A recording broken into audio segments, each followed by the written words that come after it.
Todos sabemos que Colombia es un país que infinidad de veces ha ocupado los primeros puestos en rankings de violencia a nivel mundial. Pero ¿acaso qué dio inicio a dicha violencia? ¿Acaso la política colombiana influyó? La violencia en Colombia hoy por hoy es difícil comprenderla como una violencia política, aunque sin lugar a dudas hay razones políticas, motivaciones políticas, causas políticas. Pero en general, como toda violencia, yo creo que se genera en un contexto de marcada desigualdad y pobreza, pero en un escenario donde hay amplios recursos. Y eso es un caldo de cultivo pues, para la violencia. Lo que tendríamos que definir muy bien es qué entendemos por violencia. Porque podemos estar hablando de violencia en materia de inseguridad ciudadana, por ejemplo, que es una cosa, del crimen organizado o no organizado, de la delincuencia común, eso es un tipo de violencia. Otra violencia es la violencia que algunos pueden asumir que tiene tintes políticos, como es la violencia insurgente, la violencia que se dice revolucionaria, los partidos y movimientos antisistema que se lanzan a la lucha armada. Ese es otro tipo de violencia que también está presente en Colombia. En esos dos escenarios yo creo que ambos se explican por un escenario de marcada desigualdad y pobreza, pero como le decía e insisto, en un país donde hay riquezas impresionantes, mal distribuidas. Ha sido denominado por los historiadores como la violencia al periodo comprendido entre 1947 y 1957, en el cual hubo un cruel enfrentamiento entre los partidos políticos conservador y liberal y otras fuerzas políticas de orientación comunista tras el asesinato de Jorge Eliezer Gaitán. Si bien la confrontación entre partidos apeló la forma constante al enfrentamiento, este periodo se caracterizó no solo por su crueldad, hubo cerca de 180.000 muertos, sino también por sus dramáticos impactos sociales, económicos y políticos. La democracia pactada o Frente Nacional es el acuerdo que pondría fin a la violencia colombiana. Su intención era crear una participación igualitaria de los partidos políticos tradicionales y acabar con la intrínseca rivalidad entre ellos para evitar así los numerosos enfrentamientos violentos. Pero fue este mandato la solución a la crisis política y social por la cual atravesaba el país desde 1947. Uno de los frutos principales del Frente Nacional es que se da un acuerdo entre los partidos políticos, entre el liberal y el conservador, para terminar con la violencia partidista, la que se producía entre liberales y conservadores.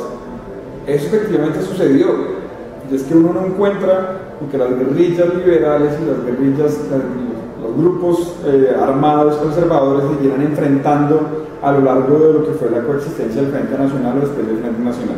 Uno no va a encontrar frutos de esa violencia política. Entonces, efectivamente, esa violencia se terminó con el Frente Nacional. Sin embargo, el mismo Frente Nacional creó las condiciones para que se apreciaran otros tipos de violencia. Y como va a ser, digamos, la aparición en el 60 de las FARC, el ELN y otros movimientos insurgentes que comienzan a aparecer y crear otras violencias, porque el Frente Nacional precisamente lo que fue una cerrazón de los caminos políticos, simplemente viendo como alternativa lo que es el liberalismo y el conservadurismo. Entonces, lo que fue una alternativa para acabar con un tipo de violencia va a la vez crear otro tipo de violencia, y es, al cerrar las vías a otras políticas en el país, pues va a abrirnos el paso para el camino armado. Lo que da origen al Frente Nacional no es solamente la violencia bipartidista, es otra cosa, la famosa violencia con B mayúscula, donde liberales y conservadores se enfrentaban en una guerra fratricida a muerte. Eso es una cosa, pero también no se nos olvide que el Frente Nacional fue un acuerdo entre los dos partidos para salir de una dictadura, que era la dictadura del general Pinilla, del general Rojas Pinilla, perdón. Entonces tenemos que mirar el Frente Nacional en ese doble escenario: lograr una transición hacia un esquema de democracia relativa, donde se recuperan las elecciones, se recuperan los partidos, etc., y acabar con la dictadura, pero también, por otra parte, pues ponerle fin a una guerra fratricida entre los partidos liberal y conservador que estaba llegando a niveles pues inaceptables. Con el acuerdo que se logra con el Frente Nacional, creo que frena la violencia momentáneamente hasta que aparecen los grupos insurrectos. Sí, las guerrillas obviamente se convierten en un eje fundamental de lo que viene a ser Colombia en los últimos 30 o 40 años, y considero además importante que no solo el movimiento o el surgimiento de los grupos guerrilleros dio claras connotaciones a lo que vendría a ser la política colombiana hoy en día, ¿sí? Entonces el Frente Nacional yo creo que permitió también la apertura a esa nueva no sé, integración o participación de otros grupos políticos. Las guerrillas ya no van a ser con tintes partidistas, sino van a ser guerrillas insurgentes, subversivas.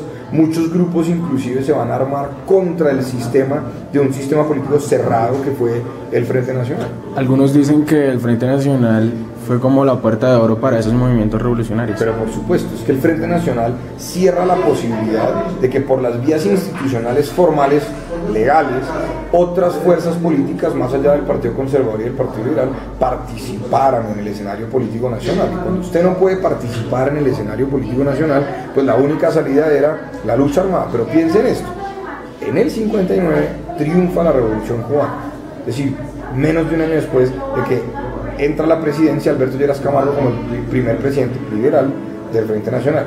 Y en el 79, cuando ya el Frente Nacional no existía de manera formal, pero sí informal, triunfa la revolución sandinista en Nicaragua, de tal manera que teníamos ejemplos de que la lucha armada de alguna manera era una posibilidad para sistemas políticos cerrados y autoritarios que negaban la posibilidad de terceras fuerzas. Ahora, no estoy diciendo que eso tenga una justificación, pero sí una explicación lógica de que cuando usted no puede participar en el sistema por las vías formales, pues lo mejor es hacerlo por vías informales, en este caso ilegales además, que era la lucha armada. Uno de los mayores defectos que tuvo la creación del Frente Nacional fue la exclusión de terceros partidos. Esto no fue solo un problema a nivel político, sino también a nivel social. A pesar de lo que este método instauraba, en realidad se convirtió en una negación de los principios democráticos. Gracias a la exclusión de terceros partidos en el gobierno, nació el ELN y las FARC, que se podrían considerar la secuela más fúnebre que nos dejó el Frente Nacional. Ha sido precisamente esta evolución dolorosa del trato a que se somete en Colombia la población desarmada, no combatiente, pacífica, lo que ha puesto en descubierto la escandalosa descomposición ideológica y moral de las guerrillas llamadas revolucionarias. Fuerzas que un día nacieron para cambiar la suerte oprobiosa del pueblo de Colombia y para garantizar el establecimiento de una sociedad más justa, se han convertido en verdaderos ejércitos de asesinos, máquinas de guerra alimentados del comercio de cocaína, que no vacilan en sacrificar campesinos y trabajadores inertes, niños y ancianos, sin más objeto que hacer alardes criminales de fuerza en el sangriento escenario de la política nacional. El Frente Nacional inevitablemente lo que hizo fue abrir esos espacios de participación, ¿sí? Entonces veíamos cómo las FARC en su momento eran apoyados por el Partido Comunista Colombiano, ¿sí? Veíamos cómo además de una fuerza política había una fuerza armada que pretendía tomarse el poder, ¿sí? La intención en su momento de los grupos insurrectos fue tomarse el poder, entonces tenían tanto un brazo armado como un brazo político, y estos dos como que jugaban un papel muy importante en el sentido de que hicieron parte o entraron a participar en el juego político, en el juego de la hegemonía política o del control político del país. Creo que la consecuencia más grande del Frente Nacional es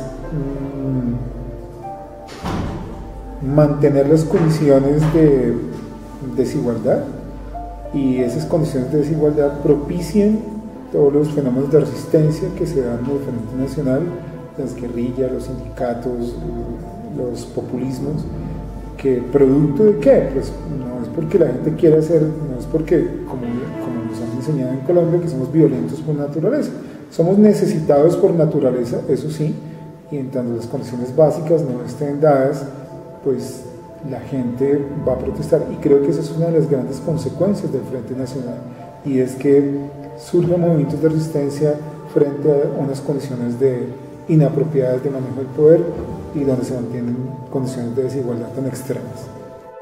El Frente Nacional consolida la idea de que en Colombia solamente es válida la participación política a través de los partidos, y de alguna manera se empieza a rechazar la participación de la calle. Y como eso se ve como algo ilegal, que no es institucional, que no es formal, que tiene que rechazarse, se motivó a muchos para irse a la insurgencia.